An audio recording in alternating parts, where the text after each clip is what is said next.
Como saber se o seu filho pode nascer com algum problema genético? É sobre esse tema, os principais exames que são necessários para investigação e avaliação da necessidade, do risco de o bebê nascer com algum problema genético. Vamos conversar sobre esse assunto importante no pré-natal e que eu acredito que pode ser dúvidas de muitas de vocês. Boa noite, digníssimas! Sejam muito bem-vindas a essa live. Mais uma live aí agora. Vamos estar numa sequência de live nas próximas semanas, viu? Conforme eu venho prometendo para vocês. Inclusive aproveitando temas da caixinha de perguntas que vocês têm mandado. Eu vejo aí já bastante gente entrando. E queria... Enquanto vai entrando mais pessoas, se vocês puderem comentar de onde que vocês estão falando, qual cidade, qual estado, para eu poder também entender mais ou menos de onde vocês estão. Ultimamente tem entrado muita gente aqui, eu estou muito feliz com a chegada, né, de pessoas novas e espero realmente estar contribuindo, estar ajudando. Opa, Jaque Lages do Teresina, aqui pertinho, né? Falo de São Luís, onde estou, Goiás, Lohane, São Paulo, saudades de São Paulo. Fiz minha residência da parte de ginecologia e obstetrícia em São Paulo. E aí depois que saí, né, fui para o Fellow na Europa, em Londres, para poder fazer lá na Phytomedicine Foundation. Canaã, dos Carajás, aqui no Pará, também vizinha, Zedoca, do interior aqui do Maranhão, excelente, excelente. Temos Carol sempre presente aqui, também já, de Araguá do Sul. Maravilha, vão mandando. Quero aproveitar mais um recado importante. Vocês podem ver aqui no cantinho inferior, né? Tem vários ícones aqui. Entre esses ícones, quero aproveitar que se você conhece alguém, tem aqui o aviãozinho que você pode estar mandando para alguém conhecido, alguém que precisa ter acesso a essas informações da live de hoje. Você pode estar aqui no aviãozinho encaminhando a live para essa pessoa, tá? Então você vai compartilhar, e assim a gente vai ter a oportunidade de ter mais pessoas tendo acesso a essas informações. Além disso, vocês podem ver que tem também nesse canto um balãozinho com interrogação. Eu vou pedir que vocês tentem, quando tiver dúvidas, colocar as perguntas nesse balãozinho. Quando for no final da live, eu vou fazer um momento de respostas para as dúvidas, tá? Que aí durante a live, às vezes, com comentário, eu posso me distrair e perder um pouco aí a atenção, para a gente ter uma sequência e no finalzinho eu esclareço todas, tá bom? Vou buscar responder o máximo de perguntas possíveis. E tem, claro, coraçãozinho de curtidas. Se puder, né, tá também aí curtindo já a live. Quando você curte agora, durante a live, você está curtindo não apenas a informação, essa curtida não é especificamente para mim, mas até ajuda na divulgação, na entrega por parte do Instagram para mais pessoas, né? Quando você está curtindo, clica aí no coração e curte, tá bom? Conto aí com a colaboração de vocês durante toda a live. E aproveitando, enquanto eu estava dando esses recados, mais pessoas falaram aqui, né? Tá Boa Vista, Roraima, Lorena, de Montes Claros, Minas Gerais, meu pai é mineiro de Valadares, Rio Grande do Sul. Excelente! E eu queria contar só um pouquinho e saber um pouco também de vocês, se puderem compartilhar, do interesse, na verdade, né, de fazer a live com esse tema.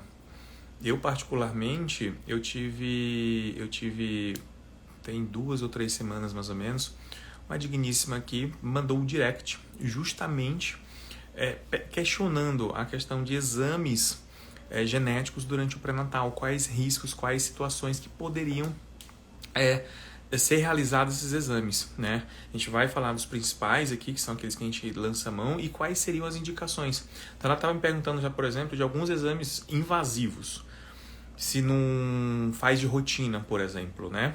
Porque foi um caso, inclusive em um grupo, que a paciente fez todos os exames, todas as ultrassonografias, e no final, as ultrassonografias, na verdade, durante a gravidez inteira estavam normais, e no final, a paciente, né, o casal, foi surpreendido por o nascimento de um bebê com uma síndrome. E aí vem a pergunta, será que não vale a pena já fazer um exame mais direto, mais direcionado para todas as pacientes de maneira universal, de maneira rotineira, digamos assim? E a gente vai conversar sobre isso nessa live, esse é um dos pontos. Eu queria saber de você também que está aqui, qual seria mais ou menos o motivo, né, o seu interesse de estar nessa live hoje, o que você está pensando, se existe uma curiosidade, ou de repente você tem um conhecido, se aconteceu contigo de ter alguma alteração, alguma situação que pudesse, né, aumentar de certa forma o risco para alguma questão genética. Vocês podem estar colocando aqui nos comentários.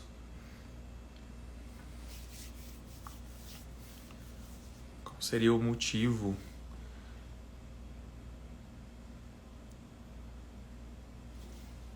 Vamos já conversar sobre essa questão, tá, Simone? Você comentando aí que tem um sonho de engravidar, tem a medicação que você faz uso. Vamos conversar a respeito, tá?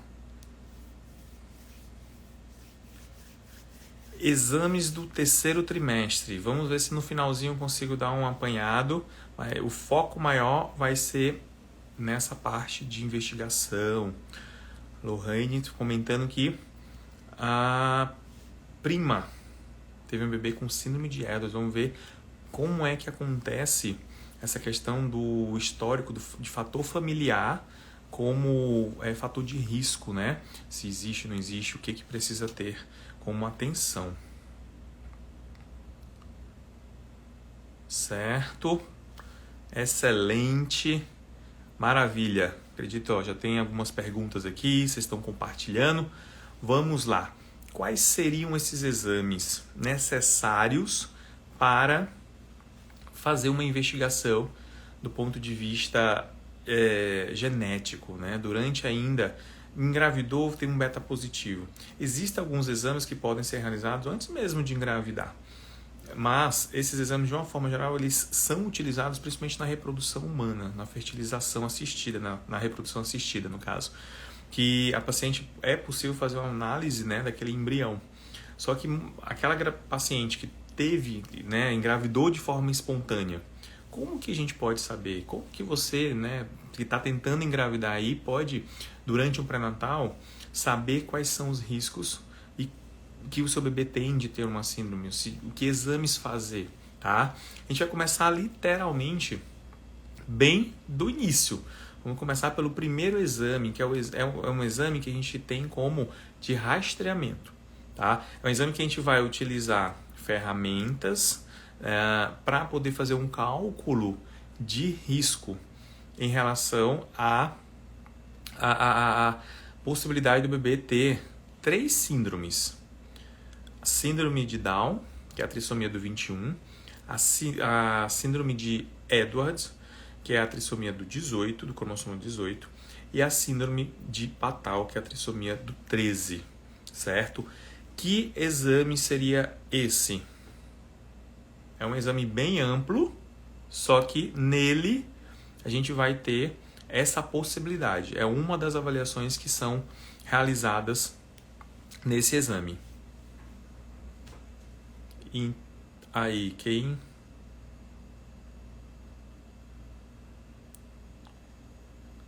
Esse exame é o morfológico do primeiro trimestre, certo?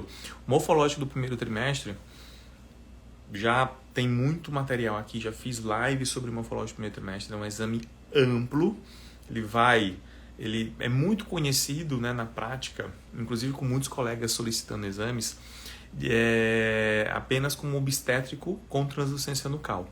Mas eu sempre falo aqui que a translucência nucal e a biometria, né, o que seria o obstétrico, ele é apenas ali 10% do que esse exame corresponde verdadeiramente.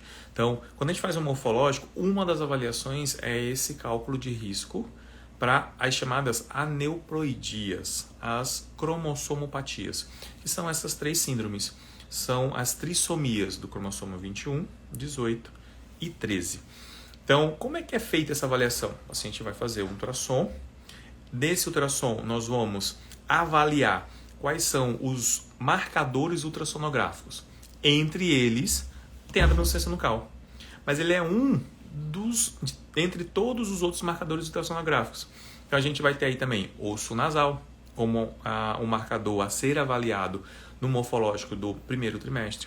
Ducto venoso, fluxo na válvula tricúspide, que é uma válvula no coração, que fica do lado direito do coração, conectando o átrio com o ventrículo.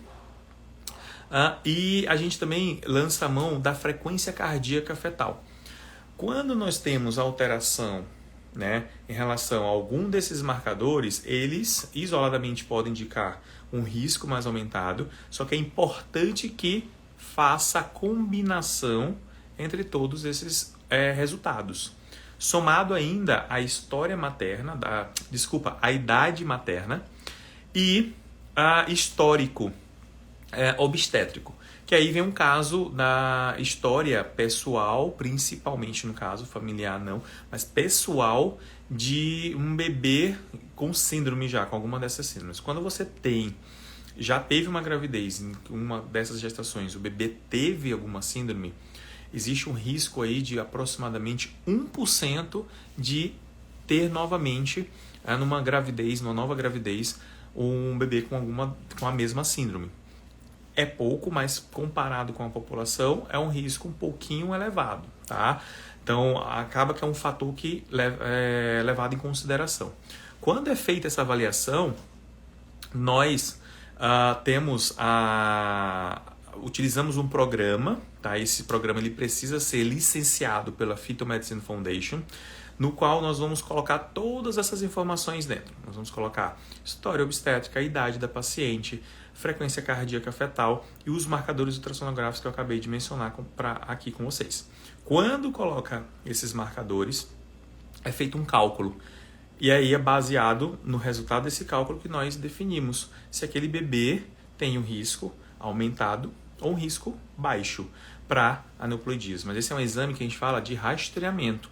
Esse é um exame que não é de diagnóstico. Você não tem como dar 100% de certeza em relação ao diagnóstico nesses casos.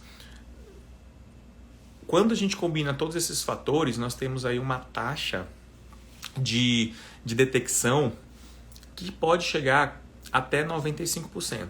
Quando nós utilizamos ainda dos marcadores bioquímicos, que são exames de sangue. Tá? Então, quando a gente tem que são exames de sangue que a gente associa junto com o ultrassom e junto com a história materna, obstétrica, né? E junto com a idade, quando a gente combina tudo isso, a gente pode chegar até uma taxa de detecção de 95%. Ou seja, a gente não consegue detectar todo mundo.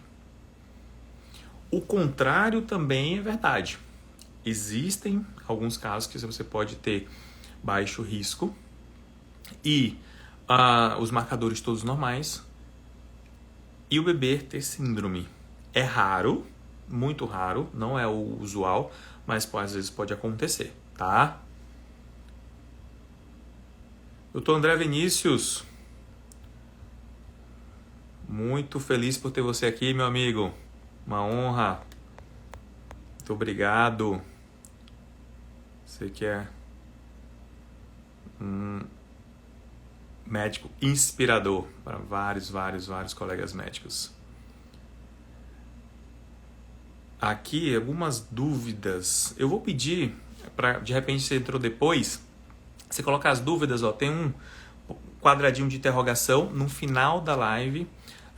Eu vou nesse balãozinho, vou fazer um momento de respostas, tá? Perguntas e respostas com base nas dúvidas que tiver aqui. Você pode mandar suas dúvidas lá que vai, no final depois eu vou responder o máximo possível, tirar todas as suas dúvidas, tá bom? Vamos lá então. Entendido até aqui? Certo? Combinando essas variáveis num exame, num programa, né, que é licenciado pela Fetal Medicine Foundation. A própria Fetal Medicine Foundation tem um programa que é gratuito para poder fazer isso no primeiro trimestre. Basta o médico ter um credenciamento, ele também ter a licença pela Fetal Medicine Foundation. Existe um processo para isso acontecer, para que isso possa acontecer. E é importante que você, quando for fazer seu morfológico do primeiro trimestre, também busque por profissionais que são licenciados pela FMF para realizar morfológico do primeiro trimestre. Porque apenas profissionais licenciados podem também lançar mão utilizar desses programas, desses softwares. Existem outros também que são pagos. Mas vocês verem, é gratuito. Não tem nenhum problema. E é um programa em si. Uma outra possibilidade... Desculpa. Uma outra possibilidade... Existem muitos profissionais que fazem isso. Muitos deles acabam que fazem dessa forma porque não tem a licença. Eles utilizam o site da FMF. Lá tem algumas calculadoras. E no qual é possível fazer um cálculo.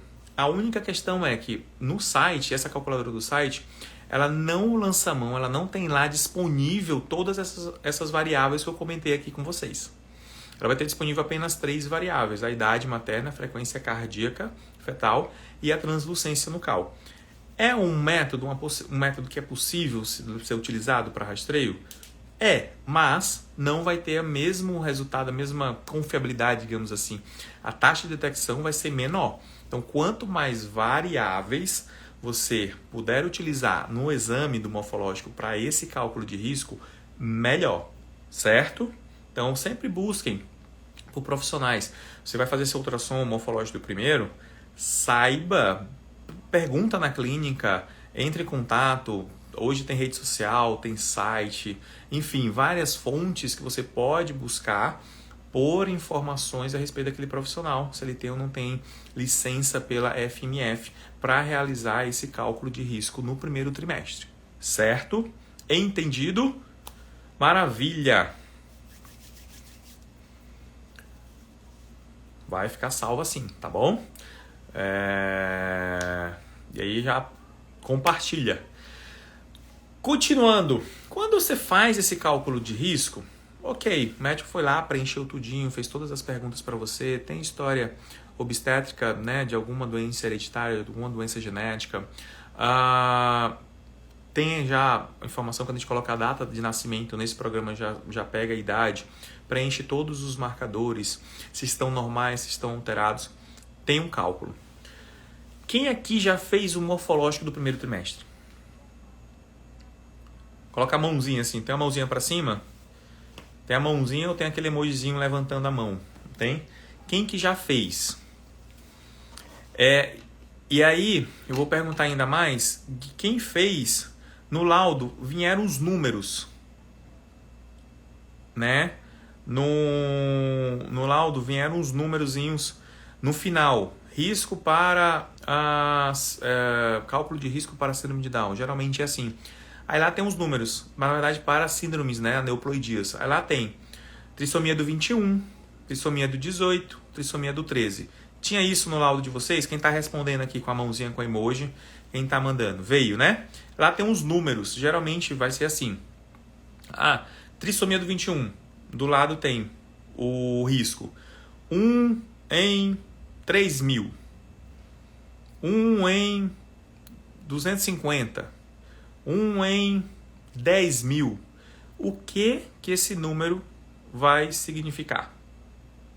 Importante essa informação, hein? Muita gente, já recebi muitas dessas perguntas. Vê esses números e fica, meu Deus, o que acontece, né? O que é isso? O que significa? Perfeito, Lorene. Muito bem frisado esse ponto, viu, Lorene? Antes de eu explicar os números em si, e é exatamente isso que eu faço no meu morfológico. No final do morfológico, no final do exame do morfológico do primeiro trimestre, que eu coloco todas as informações, faço o cálculo, eu chego para minha paciente e mostro, ó, tá aqui, direto da tela do computador. Tá aqui, o resultado foi esse, tá? E aí você tem duas colunas, geralmente, é o basal e o corrigido. O risco basal, ele leva em consideração apenas a idade da paciente. Então, é um risco que só vai considerar a idade. Se essa paciente é uma paciente com mais de 35 anos, esse risco tende a ser maior, ele vai aumentando, que é quando a gente tem realmente um risco maior, tá? Agora, quando você vai para o risco corrigido, é o risco que leva em consideração, além da idade, os marcadores ultrassonográficos e também bioquímicos que se foram utilizados, correto? Então, corrigido, ele é o melhor para ser considerado, o risco corrigido, tá? E aí, com base nesse risco corrigido, que a gente vai fazer o aconselhamento. E tive lá, é um número comum, principalmente para quem faz muito na internet, né? Porque aí não é tão, ele é muito, como usa poucas variáveis, vai lá, 1 em 3.333. O que significa isso? Significa que em 3.333 gestações, com a gestante tendo a mesma idade, com o mesmo resultado de ultrassonografias, de marcadores, com a mesma história obstétrica, um bebê vai ter síndrome de Down. Então vocês percebem que aí é que está a questão de ser um exame de rastreio e não diagnóstico, porque eu não consigo fechar 100% para sim nem para não, tá? Então, o exemplo, a Lohane aqui comentou 1 em 2.000, é isso. Imaginem 2.000 gestantes com a mesma idade, mesmo resultado de ultrassom, tudo igual. Nesse grupo de 2.000 gestantes, você vai ter um risco de uma dessas ter um bebê com síndrome de Down. E esse risco ele sempre vai ter ali, vai ser muito baixo nesse caso, ou alto, que aí o alto a gente considera acima de 1 para 100, tá? Denise, muito obrigado. Muito feliz aqui também por sua participação. Denise da ongprematuridade.com, tema também que eu abordo bastante, amo estudar, amo difundir informações a respeito. Vamos ter live em breve sobre esse tema também, tá bom? Então, gente, fez o cálculo, usou todas as variáveis possíveis. Beijão, Denise. Usamos todas as variáveis possíveis, fez o cálculo e chegamos a esse número. Então, como eu estava dizendo, a população de alto risco é aquela população com risco acima de 1%, ou seja, 1 para 100. Se eu utilizei todas essas variáveis, o ponto de corte, né, recomendado para considerar de alto risco é 1%, 1 em 100. Se eu tive um risco menor do que isso, não teria indicação de fazer exames adicionais. Se eu tive um risco maior do que 1%, maior do que 1 para 100, tem indicação de fazer um exame adicional. Às vezes, tem alguns casos que o risco final corrigido vai ser baixo, mas pode existir algum marcador alterado. Então, teve uma translucência nucal aumentada acima do percentil 95, teve ausência do osso nasal. E aí, mas quando você calcula o risco final, ele dá baixo. O que fazer nesses casos? O que fazer no caso que eu tenho um marcador isolado, às vezes, e o risco dá baixo? Ou então, lá na Fitomedicine Foundation, como protocolo também até de pesquisa, na rotina da FMF, a gente considera um risco intermediário entre 1 para 100 e 1 em 500. Esse grupo de risco intermediário também pode ser realizada essa conduta, que é um exame adicional. Que exame seria esse? O NIPT, que é o teste pré-natal não invasivo, que é o exame no qual você coleta sangue da mãe para mandar para análise laboratorial. Tá? É um teste não invasivo, porque você vai coletar, né, do ponto de vista de segurança, o sangue materno, mandar para análise. E qual o objetivo desse teste? Avaliar se no sangue da mãe, buscar pelas células fetais no sangue materno. Tá? No caso, para ser mais fidedigno ainda, para passar a informação mais correta possível para vocês, são células da placenta no sangue materno. Mas quando você pensa em células placentárias, você pensa também em células fetais, tá? E aí qual é o objetivo? no sangue materno, você espera que as células ali sejam células normais, porque a mãe, ela tem um cariótipo, os cromossomos estão em quantidades normais. Quando você faz o NIPT, o objetivo é buscar identificar por um aumento da quantidade de cromossomos, de alguns desses cromossomos que são analisados no NIPT. Quando há essa diferença, é isso que sinaliza um risco aumentado, porque aquelas células, né, com os cromossomos aumentados não seriam esperados no sangue materno.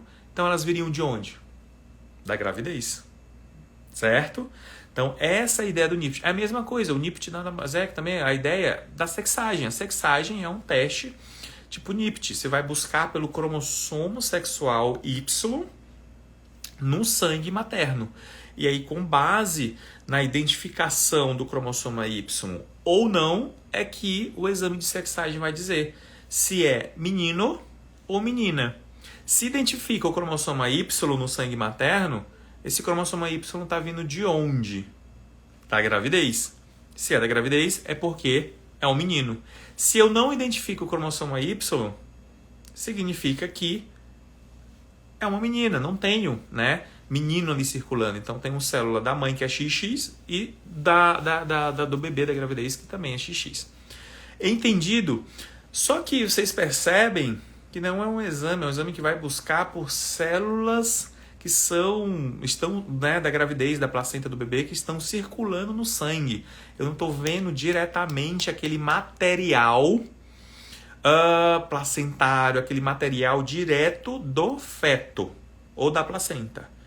Então, o NIPT também é considerado um exame de rastreamento. Qual a diferença do NIPT para o rastreamento que é feito no morfológico do primeiro trimestre? Essa é uma pergunta interessante. Quando a gente leva em consideração principalmente a síndrome de Down, o NIPT ele tem um nível de confiança, uma taxa de detecção muito alta. Então, quando você tem um resultado de baixo risco, é muito, muito, muito pouco provável que esse bebê tenha síndrome. Quando você tem um resultado indicando alto risco, aí já é o contrário. É muito, muito provável que esse bebê tenha, tá? Porque significa o quê? Que foram identificadas células daquele cromossomo, alteradas. E aí, no sangue materno, e não é para ter, tá? Para a síndrome de Down, ele é muito bom. Para as outras síndromes, no começo, ele tinha se mostrado bom também.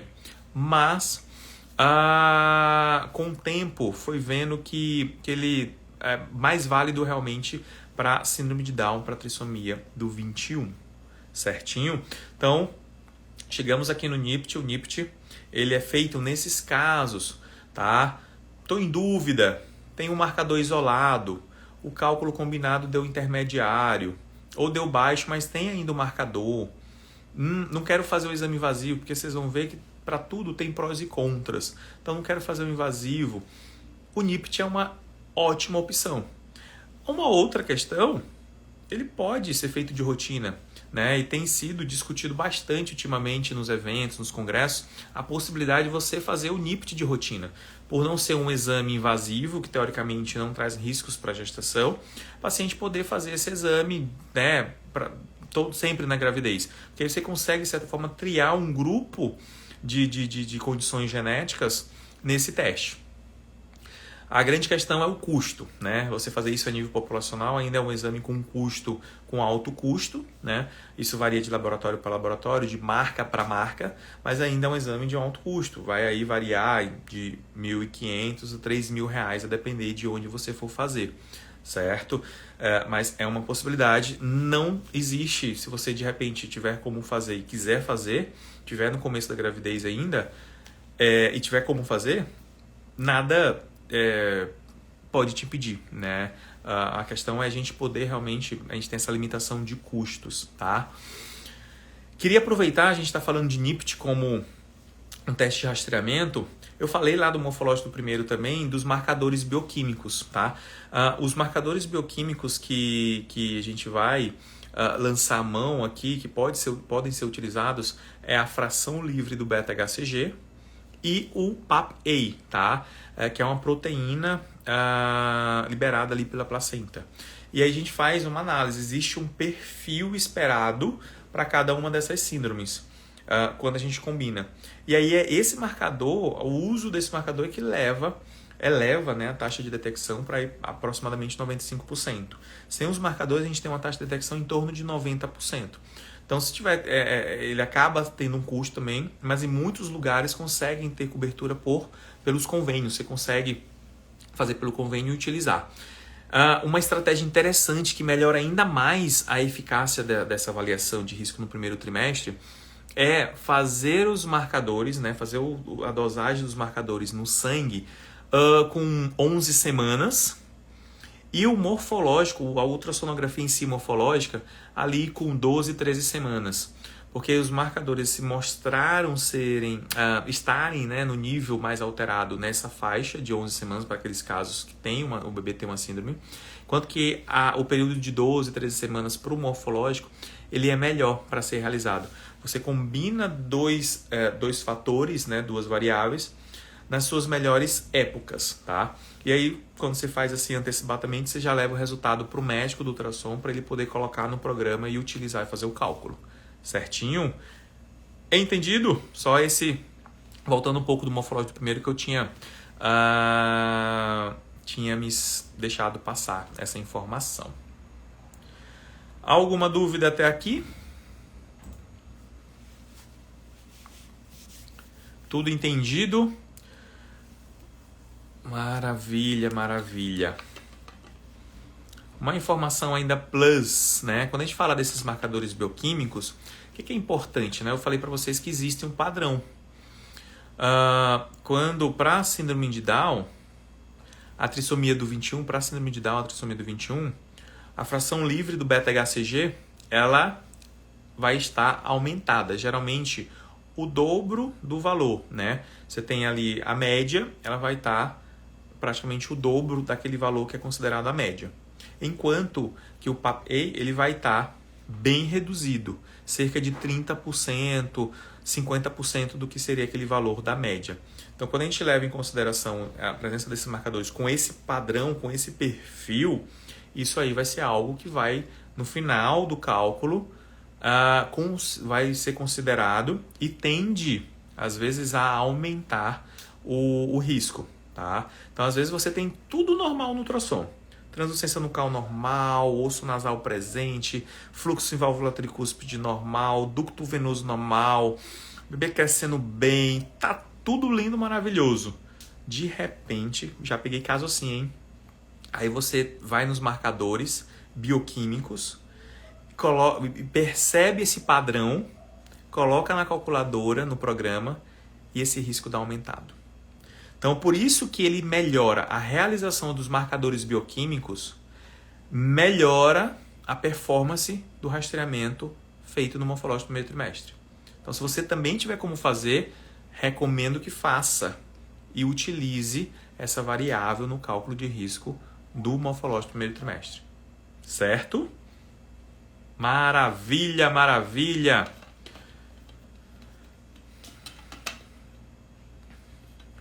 Só entendido até aqui, esse risco associado de batimento BCF e TN. Esse é o cálculo de risco que é feito utilizando apenas o site da FMF.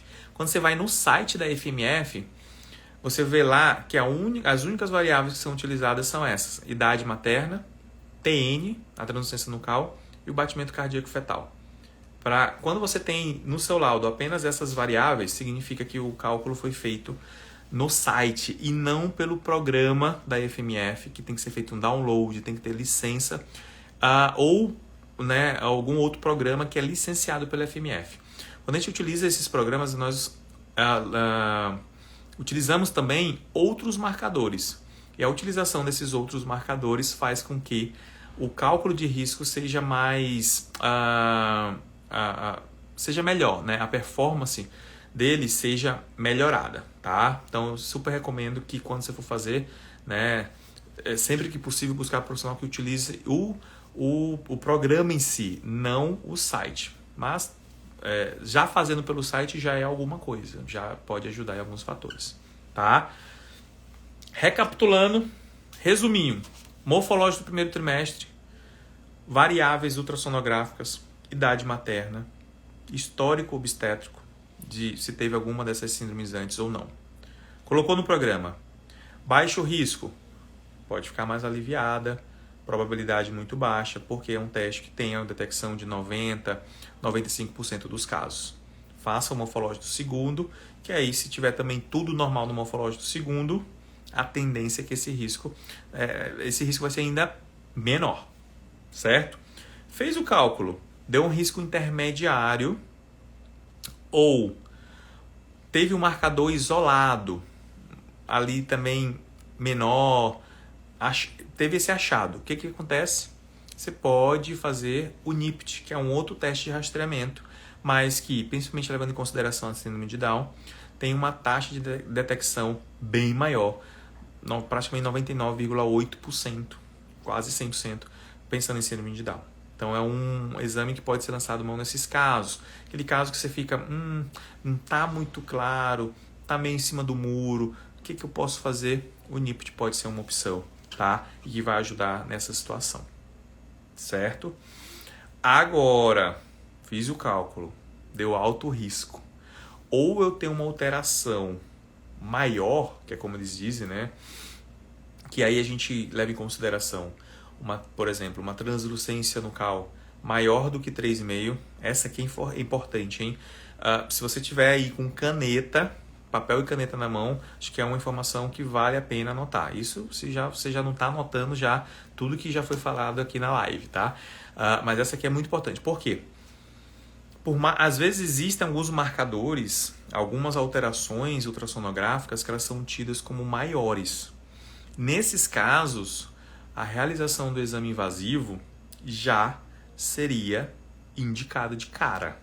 O NIPT ele não auxiliaria muito. Por quê? Se eu tenho um baixo risco no resultado desse NIPT, isso não excluiria a possibilidade de fazer o teste genético. E quando existe a presença de algum desses marcadores maiores, alguma dessas alterações ultrassonográficas maiores, essas alterações por si só já aumentam o risco de alguma complicação na gravidez. Ou seja, o procedimento invasivo em si não estaria aumentando o risco de complicação como a perda gestacional, um abortamento no caso, porque a própria alteração já tem um risco muito maior de perda do que o próprio procedimento, certo?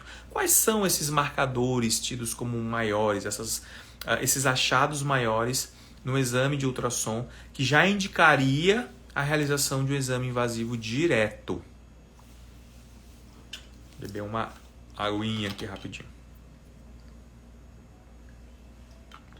Entre esses marcadores, a translucência nucal maior do que 3,5 milímetros.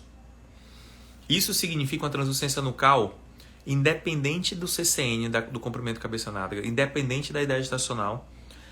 Esse valor maior do que 3,5 sempre vai estar com a translucência nucal acima do percentil 99. E isso já indica um risco muito aumentado de alguma síndrome cromossômica / genética. Então, por isso que tem indicação de se fazer já o exame direto. Presença de onfalocele. Onfalocele é uma malformação de problema de fechamento da parede abdominal. Aqui no umbigo do bebê não fecha e as alças ficam para fora, encobertas por uma membrana. Onfalocele é diferente de gastrosquise. Gastrosquise não tem essa membrana envolvendo o intestino do bebê, que está exteriorizado. A gastrosquise não tem associação com questão genética. Um parêntese aqui, um bônus para quem já está aqui. A onfalocele tem, e quando está presente já teria indicação de fazer o exame direto. Um outro achado, cardiopatia. Sim, é possível avaliar e suspeitar ou até mesmo já ter um diagnóstico direcionado de cardiopatia no morfológico do primeiro trimestre.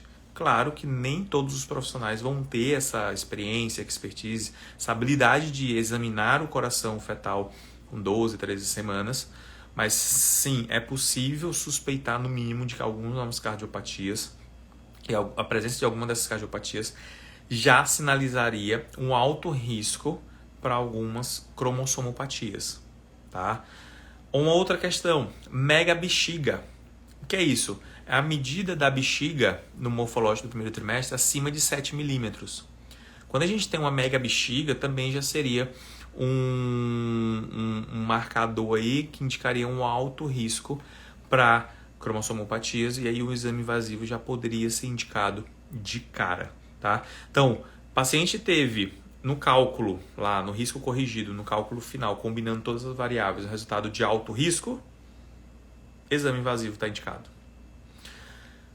Teve, às vezes um risco intermediário, ou já a presença de algum desses marcadores maiores, essas alterações maiores no ultrassom, já teria indicação de fazer o exame invasivo, direto, certo? Quais seriam esses exames invasivos? Temos aqui 2 principais, tá?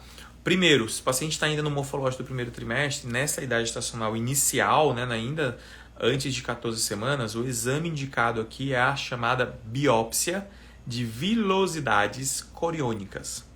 A biópsia de vilosidades coriônicas nada mais é do que a biópsia da placenta. Vai entrar com uma agulha, via abdominal, ali na placenta, e faz uma biópsia da placenta, e esse material é enviado para análise em laboratório de genética. E a partir daí, as células daquela placenta serão analisadas do ponto de vista genético. Então é por isso que esses exames invasivos, eles são capazes de dar o diagnóstico em relação a cromossomas. No caso, procariótipo. É ou não é? 100% sim e não. Essa é a diferença. Aqui a gente está falando já de diagnóstico, confirmação ou exclusão de condição genética, certo? Esse exame ele é feito ali até 15 semanas. É o exame que é preconizado. Passou de 15 semanas, principalmente de 16 semanas, o exame preconizado é a chamada amniocentese, que é a coleta do líquido amniótico. Coletou o líquido amniótico dentro do útero por via abdominal e mandou para análise no laboratório de genética. Esse laboratório vai ver o líquido, analisar as células fetais naquele líquido e buscar por alterações dos cromossomas. Um ponto importante, já recebi essa dúvida já não lembro exatamente de seguidora ou se foi de paciente, mas um ponto importante é que a amniocentese e a biópsia de vilosidades coriônicas, elas não são os testes que fazem o diagnóstico. Perceberam isso, essa diferença? Elas são os testes utilizados, os exames utilizados para que os testes específicos, os testes genéticos sejam feitos. Então são os meios para a gente chegar no fim, certo? Porque muita gente às vezes confunde, vou fazer a amniocentese para poder saber se meu bebê tem Down. A amniocentese é um meio, é a coleta do líquido para aí sim, naquele líquido, fazer análise genética para saber se tem ou não. Entendido? Manda um joinha aqui para eu saber se vocês estão entendendo tudinho. Tá? Então, quando você tem faz o exame invasivo para mandar para o laboratório de genética para analisar as células e ver quais são, se tem ou não essa alteração cromossômica, é isso que a gente está fazendo no invasivo. Só que o cariótipo, ele é um dos exames que são feitos apenas. Existem outros exames genéticos que são mais detalhados, que eles veem além do cromossomo, eles veem a parte de dentro, digamos assim, dos cromossomos, É o genoma. Que aí tem, em alguns casos, eles podem ser necessários quando o paciente tem uma situação com alteração muito grande, com risco aumentado para uma questão genética. Você faz o cariótipo dá normal. Existem alguns casos que a gente pode lançar a mão de outros testes genéticos. Um deles é o teste de microarranjos, ou o microarray, do inglês, e tem ainda também o exoma, tá? Quando você lança a mão desses testes é para poder olhar mais detalhes. Gosto de fazer uma analogia interessante aqui. Imagina o cariótipo, ele vai ser uma análise mais macroscópicas. Imaginem vocês um conjunto habitacional com 23 casas, tá? Nesse conjunto habitacional, cada casa vai representar um par de cromossomas. Então, o cariótipo ele vai ser uma visão desse conjunto pelo GPS. Você vai ver aquela área toda com as 23 casas ali. Isso é o cariótipo, a visão do GPS. Estou vendo ali aquele conjunto todo, cada casinha é um par de cromossomas, estou vendo os 23 cromossomas, estou vendo ali geral. Estou vendo se tem alguma alteração em relação a essas casas. O grande, o macroscópico. Quando eu vou para esses testes mais específicos, mais detalhados, eu vou ver dentro de cada uma dessas casas. Eu vou ver a planta de cada uma dessas casas. Eu vou ver o que tem dentro, a divisória das casas e os móveis dentro das casas. Então eu vou ver mais detalhadamente cada uma dessas casas. Conseguiram entender a diferença? Que um tem uma visão mais macro, o outro vai ter uma visão mais micro, de dentro das casinhas, que são os cromossomas, certo? Cariótipo seria o GPS. Já quando eu vou para o array e para o exoma, eu quero ver dentro da casa, eu quero ver dentro daquele local, quero ver dentro do cromossomo, se tem alguma alteração. Certo? Essa é a principal diferença desses. É uma maneira lúdica para ajudar vocês a compreenderem a diferença desses exames, desses testes genéticos. Tá? E aí você vai fazer nesses casos de alto risco, quando tem a necessidade de confirmação ou não. Né? E aí com esse exame você confirma ou você exclui. É 100%. Compreendido? Então nós temos basicamente dentro dos exames para avaliação de doenças genéticas, nós temos a avaliação do morfológico do primeiro, que tem aí a combinação de variáveis e é um teste de rastreamento, ou seja, avalia risco. Existe o NIPT, que também é um teste de rastreamento, que para a síndrome de Down ele tem um excelente, uma performance interessante, uma taxa de detecção interessante.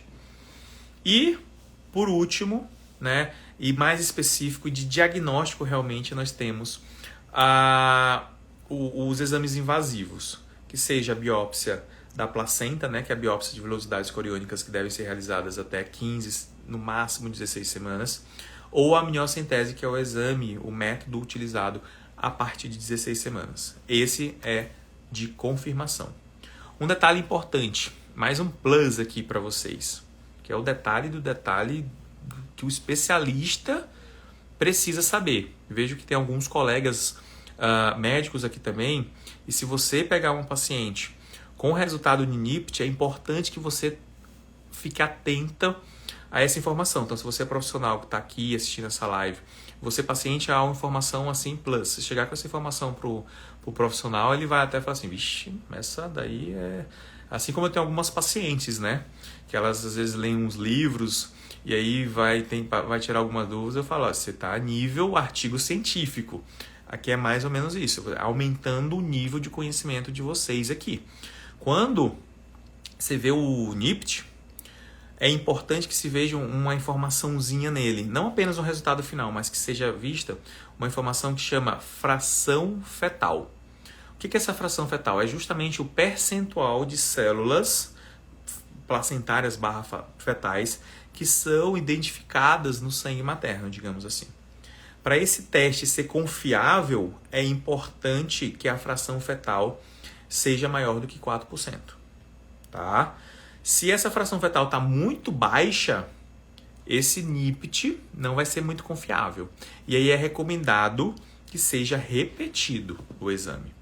Alguns fatores que vão influenciar e vão fazer com que essa fração fetal seja baixa. Obesidade materna tem associação com baixa fração fetal no NIPT. E pré-eclâmpsia, porque a pré-eclâmpsia ela é uma condição que faz com que tenha uma insuficiência placentária, a placenta não se desenvolve adequadamente, ela é pequenininha, então você tem poucas células, digamos, placentárias circulando, você vai ter uma fração fetal baixa. Então são fatores que fazem com que o NIPT, o resultado seja menos confiável. Quando essa fração fetal ela é muito baixa, o recomendado, muito baixa, diga-se de passagem, menor do que 4%, é recomendado que o teste seja repetido. Existe o NIPT básico ampliado, eu imagino talvez tenha essa dúvida. O básico ele vai avaliar essas mesmas 3 trissomias que são avaliadas no morfológico do primeiro trimestre. E o ampliado ele soma geralmente mais 6, 7 outras aneuploidias, outras cromossomopatias nessa avaliação. Então, além das 3, vai mais ainda aí umas 5, 6, depende muito da marca, do laboratório onde você vai fazer. Então, você aumenta um pouco o leque de avaliação. Entendido? Esses são os 3 principais exames, pontos de detalhes que eu trouxe aqui para vocês, que o especialista precisa estar atento, então que vocês vão ter essas informações aí nas mãos, tá?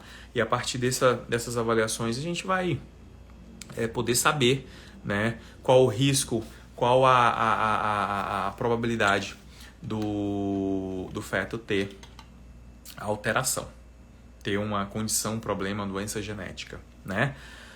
Certinho? Espero que tenha ficado claro para vocês. Eu vou agora para as dúvidas. Dúvidas aqui, ó, no balãozinho. Opa, no balãozinho com ponto de interrogação, tá? Vou buscar as dúvidas que vocês mandaram durante a live. Vamos para o momento aqui de perguntas e respostas.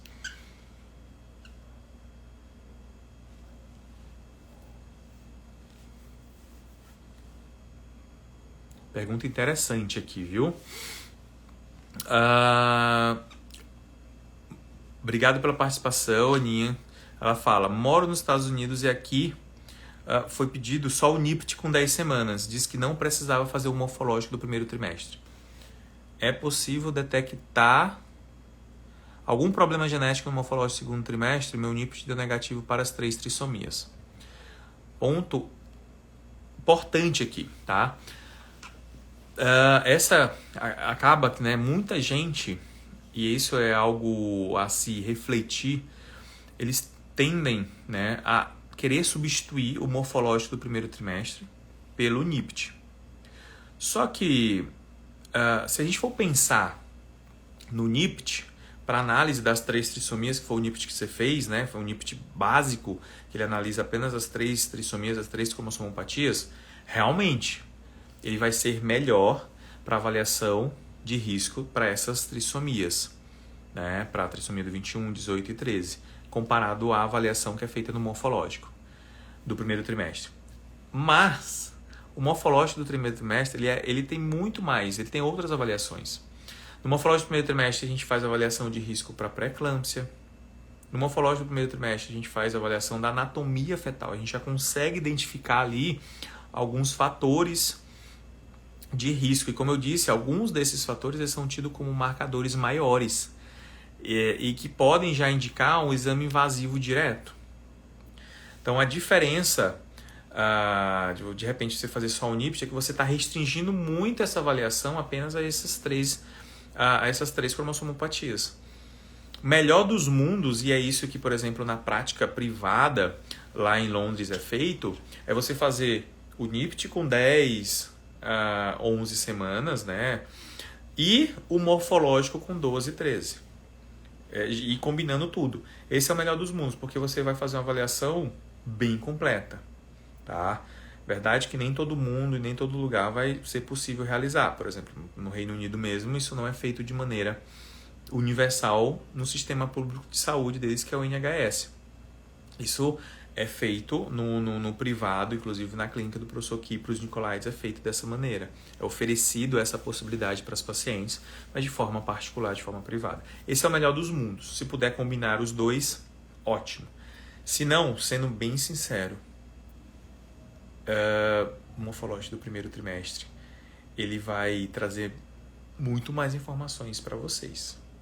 Então, fazer o morfológico do primeiro trimestre, digamos, em detrimento do NIPT, vai ser bem melhor. Vai ter um custo menor e vai avaliar muito mais. Certo? E quando você faz o NIPT no primeiro, o morfológico também no primeiro, que dá baixo risco, é importante que seja feita essa avaliação no segundo trimestre também, porque quando você avalia no segundo, você vai também em busca de outros marcadores.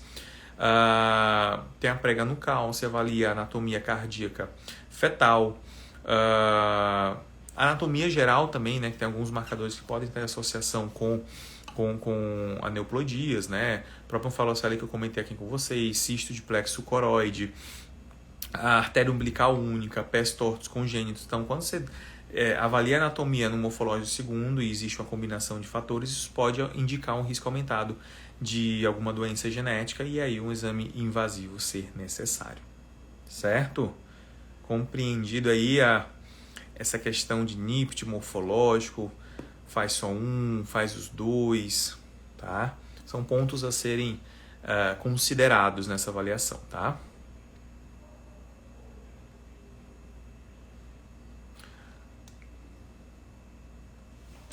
Pergunta da Luísa, direto de Portugal. Falar em Portugal, recomendo. Tive na maternidade Alfredo da Costa em Lisboa, equipe sensacional de medicina fetal, com a doutora Ana, doutor Álvaro e doutor Jader. E lá eles utilizam, né, do rastreamento com os marcadores bioquímicos. Aqui é um ponto, aumentando um pouquinho mais o nível, hein, Luísa? A médica pediu o rastreio, né, pelo beta e pelo PAPI, quais são os valores médios. Não existe, infelizmente, aqui um valor específico, um ponto de corte. Tá acima de tanto, vai indicar alto risco, tá abaixo de tanto, vai indicar baixo ou alto risco. A gente, e aí isso é feito de maneira automática, pelo programa licenciado pela Fetal Medicine Foundation, aquele número absoluto que vem no teste, ao ser colocado no programa, ele é transformado em múltiplos da mediana, que é uma outra variável, e se mostrou ser a melhor maneira de ser avaliado. Quando se transforma, é o que eu tinha comentado anteriormente. Usou o beta-HCG para a trissomia do 21. O beta-HCG ele vai estar cerca de 2 vezes o valor que é considerado na média, aproximado, ou seja, não tem um valor aproximado, mas ele está 2 vezes aumentado. E o PAPI está cerca de 30%, 50% do valor que seria a média. Essa combinação, ela sinaliza um risco, né, um aumento do risco. Assim como para a trissomia do 13 e do 18, quando esses dois marcadores bioquímicos eles estão reduzidos para menos de 50% do que seria aquele valor de média, isso sinaliza aí também um aumento de risco para essas duas trissomias, do 18 e do 13. Tá? Entendido? Vamos lá, mais pergunta. « 31 semanas ainda posso fazer meu NIPT? Teoricamente, sim. O NIPT ele pode ser feito em qualquer fase da gravidez a partir de 8 semanas. A pergunta é, qual seria a necessidade de fazer o NIPT? Se você fez um morfológico do primeiro trimestre bem feito, o morfológico do segundo trimestre bem feito, e todos, né, indicaram normalidade, baixo risco para alguma alteração, particularmente não haveria, né, não há necessidade de fazer um NIPT. Porque o risco, combinando os dois morfológicos bem feitos de maneira completa, seria muito baixo. O NIPT seria, sabe, um algo a mais, aquela questão de, quero pecar pelo excesso. Ok, você pode, de repente, fazer, mas a probabilidade do NIPT vir indicar baixo risco é muito, muito alta, porque teu pré-natal está o tempo todo aí indicando normalidade, indicando baixo risco.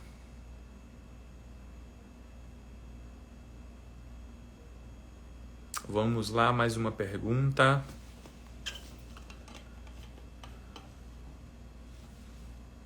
Essa aqui.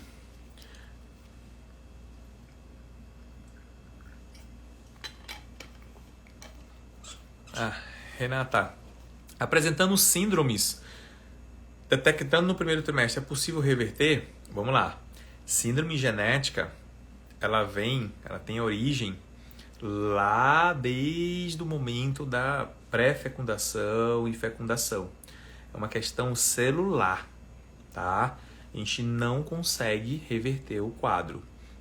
Uma vez feito o diagnóstico, né? É um diagnóstico ali microscópico, cromossômico, genético. A gente não tem como reverter esse quadro, certo?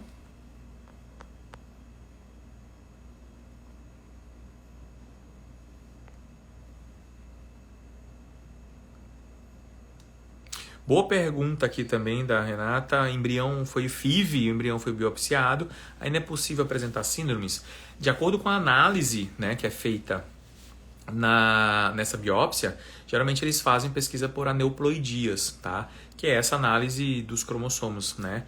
Então, nesse caso em si, você não teria um risco. Existem outras análises que entram também na questão mais detalhada, tá? Então, dependendo do exame que foi feito, é possível que já tenha sido avaliado já o máximo possível ou não. É importante que você pergunte realmente pro seu médico lá, o obstetra ou ginecologista que fez o tratamento, que fez a biópsia, onde foi feito, para que ele possa realmente passar essa informação mais detalhada.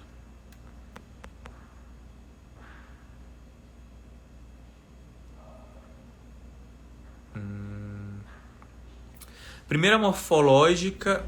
Cadê? Ixi, não compartilhou, deixa eu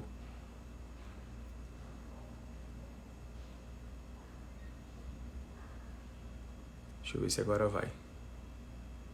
Não está compartilhando aqui agora. Eu vou ler para vocês aqui. A Priscila mandou. Primeira morfológica deu alterado TN. E a segunda mostra o mesmo problema, se vai se repetir, né? Vamos lá. A primeira morfológica, a TN é o que a gente avalia aqui na nuca do bebê, é a translucência nucal. Quando a gente vai para o morfológico do segundo trimestre, essa translucência nucal, ela tem uma alteração em termos de composição, por isso a gente chama, né, por um outro nome, de prega nucal. É possível que nessa evolução o valor da prega nucal no morfológico do segundo trimestre esteja normalizado. Entretanto, isso não sinaliza uma diminuição de risco.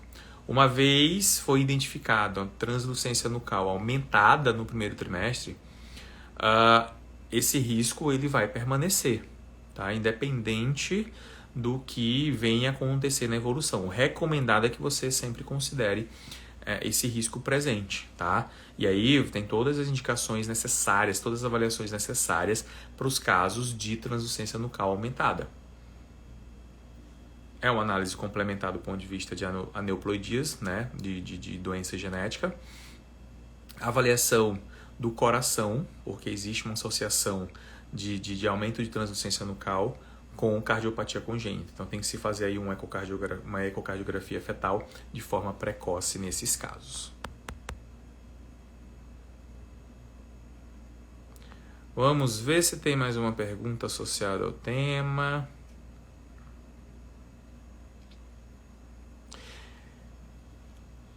É uma pergunta que foge um pouquinho do tema, mas eu tenho recebido frequentemente, inclusive na caixinha. Ivane, foi identificado um cisto de 5 milímetros na cisterna magna. Isso traz algum problema? Precisa passar por uma avaliação por um especialista em medicina fetal. O especialista em medicina fetal ele precisa fazer esse ultrassom. Você me falar que tem um cisto de 5 milímetros na cisterna magna é muito inespecífico. E aí essa avaliação precisa ser feita ali detalhadamente, minuciosamente, às vezes até uma neurosonografia fetal para avaliar, né, o cérebro, o sistema nervoso central do seu bebê com mais detalhes. Pode ser algo com mínima relevância, assim como pode de repente indicar algo mais sério, tá? Existem algumas condições que podem fazer com que tenha esse cisto na cisterna magna, desde muito leve, tá, com pouca repercussão, a situações mais graves. E essa avaliação precisa ser feita por um especialista em medicina fetal, fazendo ultrassom, não só com a imagem. Lembrem-se, ultrassom é um exame dinâmico. O médico está ali, ó, com o probe, segurando o probe, né, o aparelho e tal. A gente que está fazendo ultrassom, a gente está buscando por uma imagem detalhada, específica daquela informação que a gente quer, tá? E é um vídeo. Eu busco pela imagem que eu quero. Quando eu tenho só uma foto, na maioria das vezes não vai ajudar. Por isso que muitas das vezes que eu recebo muitas fotos de exames no direct, eu não tenho como responder por dois motivos. Primeiro, não foi eu que fiz o exame, eu não tenho como fazer interpretação de exame aqui pelo Instagram. E o outro motivo é que é algo que só por foto eu não posso também sinalizar nenhum tipo de diagnóstico e dar nenhum tipo de conduta ou recomendação, tá?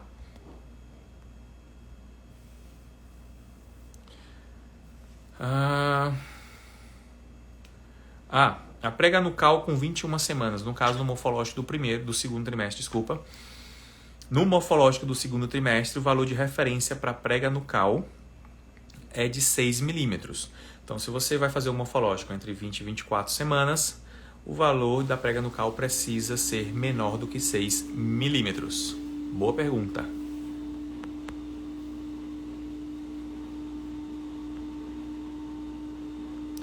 Vamos ver se tem mais alguma pergunta relacionada ao tema.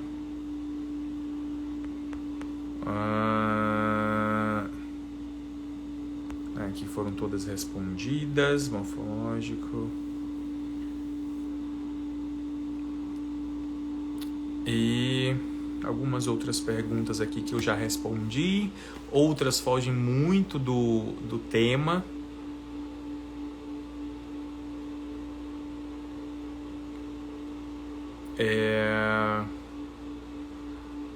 Mas é isso. As outras dúvidas que eu estou vendo aqui são dúvidas já relacionadas a outras perguntas que eu já respondi, ou então de temas que fogem muito do tema da nossa live. Pessoal, fiquem todos ligados.